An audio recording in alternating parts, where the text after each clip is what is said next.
The Election Commission of India has announced the third phase rollout of the special intensive revision of electoral rolls across 3 union territories and 16 states including Karnataka beginning from May 30th.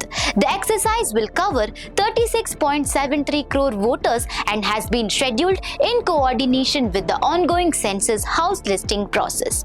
The states and union territories included in this phase are Delhi, Odisha, Mizoram, Sikkim, Manipur, Uttarakhand, Andhra Pradesh, Arunachal Pradesh, Haryana, Chandigarh, Telangana, Punjab, Karnataka, Meghalaya, Maharashtra, Jharkhand, Nagaland, Tripura, Dadra and Nagar Haveli, and Daman and Diu. Among these, Punjab, Jharkhand, Karnataka and Telangana are opposition-ruled states.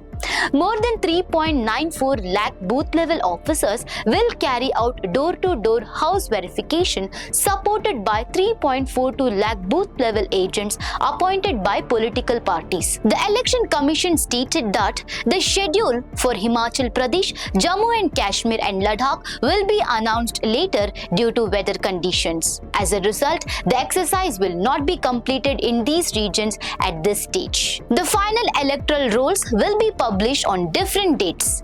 The process will begin with Odisha, Sikkim, Mizoram and Manipur on September 6th and conclude with Tripura on December 23rd. Meanwhile, the electoral rolls for Delhi, Meghalaya, Karnataka, Maharashtra and Jharkhand are scheduled to be published on October 7th. So viewers, will the special intensive revision help to improve the accuracy of voter rolls, or will it rise new political and administrative challenges? Let us know in the comment section. For more such updates, stay tuned to Daily Salar Digital.